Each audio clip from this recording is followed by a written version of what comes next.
कल सुबह 4:45 पर क्या होगा जब नासा और एक एस्ट्रॉइड हिंद महासागर के ऊपर टकराएंगे मिशन डार्ट के तहत। मगर क्या पृथ्वी पर बरसेगी एस्ट्रॉइड की गाज या मिशन डार्ट होगा कामयाब?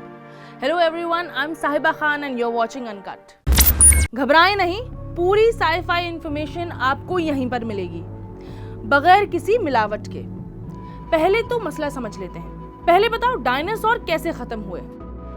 एक बड़ा सा एस्ट्रॉइड आया था स्पेस से और पृथ्वी से टकराया, जिस वजह से डायनासोर्स खत्म हो गए।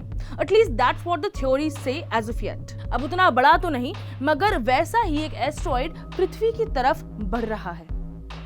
घबराओ मत, पृथ्वी की तरफ कई एस्ट्रॉइड्स आते रहते हैं, मगर हमारे ऑर्बिट से टकरा करके वो आगे निकल जाते हैं। तो फिलहाल एक बड़ा सा एस्ट्रॉइड पृथ्वी की तरफ बढ़ रहा है और कल सुबह 4:45 पर वो होगा कहां? हिंद महासागर पर, यानी कि इंडियन ओशन के ऊपर, जब नासा अपनी स्पेसशिप की टक्कर उससे करवाएगा। अब आप सोच रहे होंगे कि स्पेसशिप की टक्कर? दरअसल अमेरिकी अंतरिक्ष एजेंसी नासा धरती को डायनासोर्स के खात्मे जैसी कयामत से बचाने के लिए अंतरिक्ष में बहुत बड़ा एक्सपेरिमेंट करने जा रही है। नासा पृथ्वी को एस्ट्रॉइड के खतरे से बचाने के इस रिहर्सल के तहत अपने डार्ट मिशन को अंजाम देगी। मगर क्या है डार्ट मिशन और कैसे बचाएगा ये मिशन हमें बड़े एस्ट्रॉइड से? तो इस मिशन के तहत नासा का डबल एस्ट्रॉइड रीडायरेक्शन टेस्ट यानी कि DART डार्ट स्पेसक्राफ्ट आज, मतलब अगर भारतीय समय अनुसार IST से देखें तो मंगलवार कल सुबह 4:45 बजे आसमानी चट्टान Dimorphos which is an asteroid उससे टकराएगा।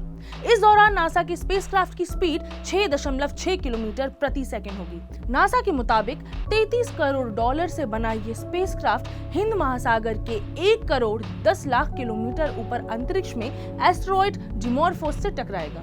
डिमोर्फोस एस्ट्रॉइड 780 मीटर चौड़े डिडाइमॉर्फ एस्ट्रॉइड के चक्कर लगा रहा है।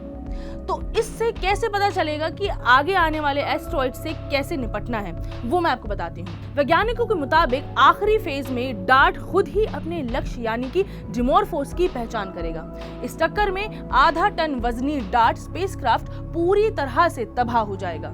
जी हाँ, खुद को तबाह करके डार्ट स्पेसक्राफ्ट हमें आगे के लिए रास्ता दिखाएगा। वैज्ञानिकों की माने तो अंतरिक्ष में चक्कर काट रही ये चट्टान डिमोर्फोस 160 मीटर चौड़ी है।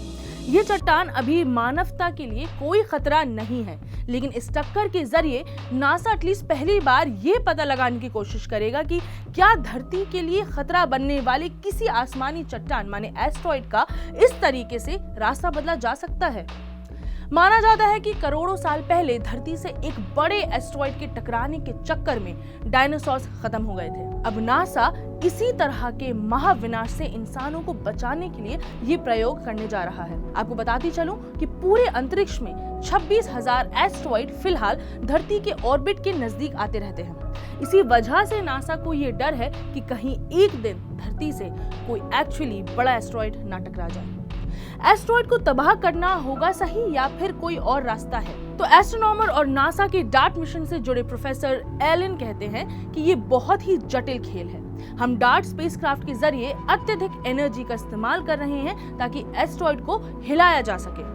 दरअसल धरती और आकाश में चक्कर काट रहे टेलीस्कोप की मदद से लगातार पूरे अंतरिक्ष को खंगालने का काम किया जा रहा है। वैज्ञानिक ये जानने की कोशिश कर रहे हैं कि क्या किसी एस्ट्रॉइड की धरती से टकराने का खतरा है या नहीं। रिसर्चर कट्रियोना मैकडोनल्ड ने कहा है कि किसी एस्ट्रॉइड को उड़ा देने से अच्छा होगा कि उसका रुख, उसका जो डायरेक्शन है, रास्ता है, वो बदल दिया जाए। इसमें खास तौर पर केन्या में हाल ही में बनाए गए तुर्काना बेसन इंस्टीट्यूट का इस्तेमाल किया जाएगा। इसकी मदद से टक्कर के दृश्य और उसके बाद पैदा हुई धूल के बादलों को कैमरे में कैद करने की कोशिश होगी।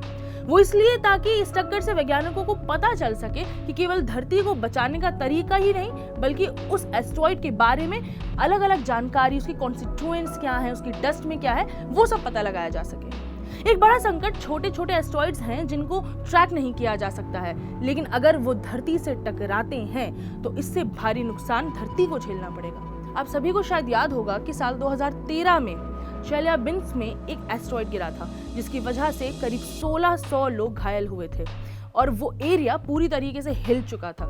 एंड ये हुआ था एक छोटे से एस्ट्रॉइड से, ना कि एक बहुत बड़े एस्ट्रॉइड से। तो सोचिए अगर एस्ट्रॉइड बहुत बड़ा होगा तो हमें कितना नुकसान झेलना पड़ेगा। बस इसी कंडीशन को, इसी चीज को मद्देनजर रखते हुए जो डार्ट मिशन है वो अपना काम करेगा। क्या आपको पता है कि कल सुबह 4:45 पर यही डार्ट मिशन का स्पेसक्राफ्ट इस एस्ट्रॉइड से टकराएगा और मैं ये देखने वाली हूँ। अब आप पूछेंगे कि कहाँ देखेंगे, तो वो मैं आपको बता देती हूँ। गूगल पर केवल नासा टेलीविजन टाइप करें और आपके सामने लाइव कवरेज खुल जाएगा। फिलहाल मुझे दे इजाजत, मैं हूँ साहिबा खान और आप देख रहे हैं अनकट।